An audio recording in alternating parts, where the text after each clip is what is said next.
মোৰ ডকুমেন্টছ মই দাঙি ধৰিম, মোৰ গ্ৰাউণ্ড মই দিম, যেতিয়া ৰেফাৰেন্স দিব মই ডিস্ট্ৰিক্ট মেজিষ্ট্ৰেটৰ যিটো ৰেফাৰেন্স আহিব তাতে ৰিপ্লাই কৰিব লাগিব। তো দিব পাৰিব as per close 3B order 3B যিটো এমেন্ডেড অৰ্ডাৰ আফটাৰ 60 ডেজ, ইয়াত আছে যে 60 ডেজ এক্সপায়াৰ হোৱাৰ আগতে দিব পাৰিব। আৰু সবচে ডাঙৰ কথা হচ্ছে যিটো ক্লজ অৰ্ডাৰ 10 এমেন্ডেড অৰ্ডাৰ 3 and 10 তার কৈছে যে if the tribunal finds merit, the tribunal will issue notice. Merit নাপালে তেও ডিসিৰ পৰা ৰেকৰ্ড আহিব, ৰেকৰ্ডখিনি চাই যদি মেৰিট নাপায় তাতে ডিসমিস কৰি দিব, ফাৰ্দাৰ নোটিছো নকৰে। আমি কৈছো যে অডিয়েন্স টু দ্য ৰেকৰ্ড আৰু অপৰচুনিটি অফ হিয়াৰিং আমাৰ এইটো স্টেটুটৰি ৰাইট হয়, যেহেতু স্টেটুটৰি আপিল হয় আমাক এইটো শুনিব লাগে, শুনি ৰেকৰ্ড পাতি চোৱাৰ পিছত ফাৰ্দাৰ ডিসিশন ল'ব লাগে। যে ৰিজেকশ্যনৰ যিখিনি কথা, যিখিনি মানুহৰ নাম নাহিব, নাম নাহিলে speaking order against each and every person pass কৰিব লাগে, মডেলিটিছত আছে। ৰিজেকশ্যনৰ কেইবাটা কেটেগৰী হ'ব পাৰে। এটা কেটেগৰী যিটো সবতছে ডাঙৰ কেটেগৰী এইটো হ'ল যে 14 বছৰ, যেদিনাখন এপ্লাই কৰিছে সিদিনাখনলৈকে যদি ল'ৰা ছোৱালীৰ বয়স 14 বছৰ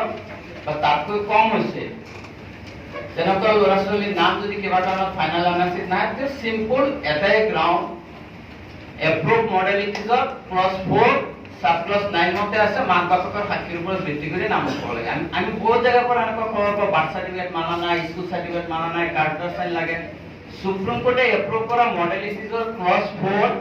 সাব ক্লজ 9 ত ক্লিয়াৰ কাট আছে যে মাক বাপেকৰ নাম যদি সোমাইছে তেতিয়াহ'লে মাক বাপেকৰ সাক্ষীৰ ওপৰত ভিত্তি কৰি 14 বছৰৰ তলৰ ল'ৰা ছোৱালীৰ নাম সোমাব লাগে। এইটো এটা কেটেগৰী বিল 14, এইটো এটা কেটেগৰী। শেষ কৰি লওক আপুনি ভাই,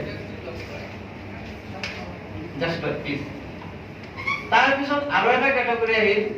পঞ্চায়ত চাৰ্টিফিকেটৰ লিংকেজৰ যিটো হৈছে, মেক্সিমাম আমি প্ৰব্লেম তাতে ফেচ কৰিছো। লিংকেজৰ ক্ষেত্ৰত হ'ল যে পঞ্চায়ত চাৰ্টিফিকেটৰ ভেৰিফিকেশ্যন টাইমত বহুত মানে আমাৰ মহিলাসকলৰ নাম নাহিল, তাৰপিছত সাবচিকুৱেণ্ট বহুত ডকুমেণ্ট উলিয়াইছে, কোনোবাই বেংক পাছবুক বনাইছে, কোনোবাই মাটিৰ নামজাৰি কৰাইছে বা বেলেগ ডকুমেণ্ট পাইছে, স্কুল চাৰ্টিফিকেট হৈছে, সেইখিনি তেতিয়া ক্লেইম ফাইল কৰোঁতে কিছুমান জেগাত লৈছে, কিছুমান জেগাত লোৱা নাই। ৰিলেভেণ্ট কথা হ'ল সুপ্ৰিম কোৰ্টে 12/12/2018 অৰ্ডাৰ দিছে স্পেচিফিক ডাইৰেকশ্যন, এইখিনি খুব ৰিলেভেণ্ট। 12/12/2018 যে List B linkage document shall be accepted by the NRC authority irrespective of date of issuance of the same. মানে আজিৰ দিনতো যদি মাটিৰ নামজাৰি হৈছে কিবা ডকুমেণ্ট হৈছে 12/12/2012 তে আছে। এপ্ৰুভ মডেলিটি, যিটো মডেলিটি এপ্ৰুভ কৰিছে ক্লেইম এণ্ড অবজেকশ্যনৰ মডেলিটি এভৰিথিং মানে ঠিক আছে, খালি এই মডিফিকেশ্যনটো হৈছে 12/12/2018 লিংকেজ ডকুমেণ্টৰ ক্ষেত্ৰত। বহুত জায়গায় তেনেকুৱা হৈছে মানা নাই বা অফিচাৰৰ নলেজত নথকাৰ কাৰণে বাট এনি আদাৰ ৰিজন পঞ্চায়ত চাৰ্টিফিকেটৰ বাদে বেলেগ ডকুমেণ্ট যদি দিছে মানা নাই, এই অৰ্ডাৰটো ৰিলেভেণ্ট হ'ব। তাত লেটেষ্ট কিবা ডকুমেণ্ট হ'ব পাৰে, স্কুল চাৰ্টিফিকেট হ'ব পাৰে বা এনি আদাৰ ডকুমেণ্ট। আৰু এটা প্ৰব্লেম হ'ব পাৰে, আমি মিডিয়াত দেখা পাওঁ যেতিয়া কিবা এটা বস্তু NRC অথৰিটিয়ে বাদ দিছে, খুব পাব্লিচিটি হয়, পিছত কোৰ্টে এলাউ কৰিছে পাব্লিচিটিটো আমি যিখিনি মানুহ লাগি থাকো ছ'চিয়েল মিডিয়াত, বাকী হয়তো বা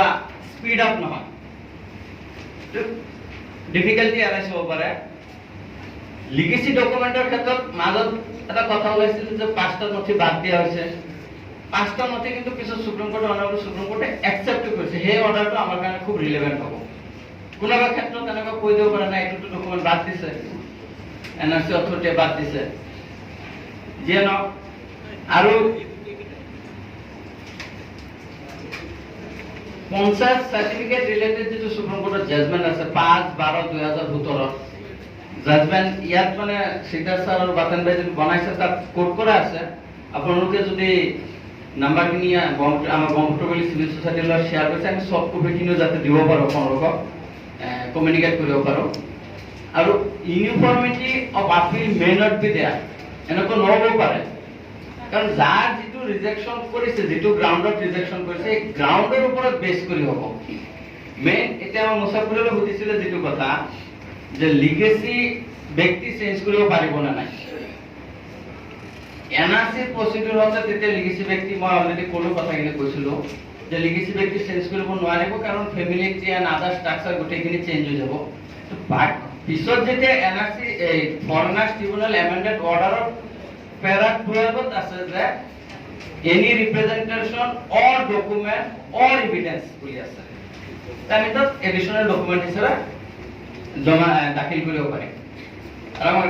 দিলৰ স্যাৰে যেটো কোৱেশ্চন সুধিছিলে মানে মোৰ কথাৰ মাজতে এই আনসাৰটো আহি যাব যিখিনি ব্যক্তি অলৰেডি ডিক্লেয়াৰ্ড হৈ গৈছে ট্ৰাইব্যুনেলৰ পৰা দে ক্যান নট ফাইল তেওঁলোকে এই ক্লজ 8 মতে প্যাৰাগ্ৰাফ 8 মতে আপিল ফাইল কৰিব নোৱাৰিব কিন্তু তেওঁলোকৰ ৰিমেডি কি হ'ব অলপ দিন আগতে 17/5/2019 যেটো সুপ্ৰিম কোৰ্টৰ ফুল বেঞ্চে জাজমেন্ট দিছে আব্দুল কুদ্দুছৰ কেছত তাত সুপ্ৰিম কোৰ্টে কৈছে যে কোনোবাই যদি অলৰেডি এনেকুৱা ডিক্লেয়াৰ হৈ গৈছে এনআৰসি প্ৰসেস চলি থাকোতে বা আগতে ডিক্লেয়াৰ হৈছে বা তেওঁলোকৰ কেছ হাইকোৰ্টত ডিসমিস হৈছে বা সুপ্ৰিম কোৰ্টত ডিসমিস হৈছে এনআৰসি বাকি মানুহৰ যে নাম আহিব সেইখিনি হেল্প লৈ ৰিভিউ ফাইল কৰিব পাৰিব বা হাইকোৰ্টত ৰিট পিটিশন ফাইল কৰিব পাৰিব বা সুপ্ৰিম কোৰ্টত ৰিভিউ বা এসএলভি ফাইল কৰিব পাৰিব তাত আব্দুল কুদ্দুছৰ জাজমেন্টত প্যাৰা 26 ক্লিয়াৰ কাট লিখা আছে যিখিনি মানুহ অলৰেডি ডিক্লেয়াৰ তেওঁলোকৰ আদাৰ ফ্যামিলি মেম্বাৰ্ছৰ help with the help of other family members তেওঁলোকৰ নাম যেহেতু এনআৰসি ইনক্লুড হৈছে ৰিভিউ বা আপিল যিখিনি বা কিন্তু হায়াৰ ফৰামত not in before the tribunal আৰু ট্ৰাইব্যুনেলৰ সবচেয়ে ডাঙৰ কথা আগতে যেটো ৰেফাৰেন্সৰ ক্ষেত্ৰত ট্ৰাইব্যুনেলৰ যে প্ৰচিডিউৰ যে 60 ডেজ কৰিব লাগে কিবা কাৰণত 60 ডেজ ওভাৰ হৈ গৈ এমাহ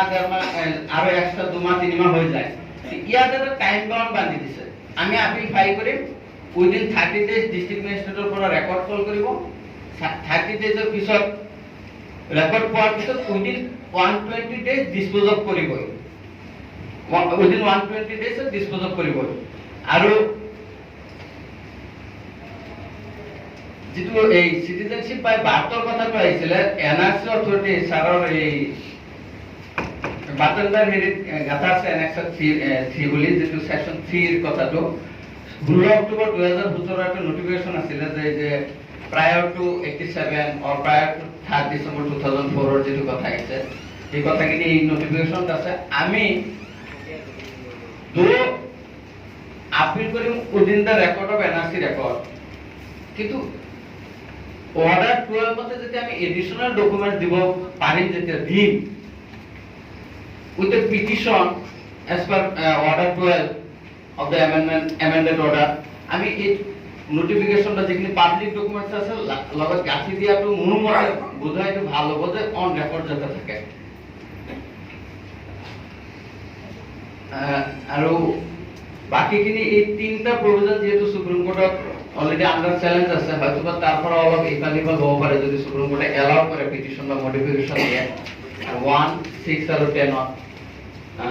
আর যদি কিবা কোশ্চেন মানে mister Hossain in the last question okay it will be easier for me কিবা কোশ্চেনটা গেলে বুঝতে পারে একটা কোশ্চেন আছে হ্যাঁ শিওর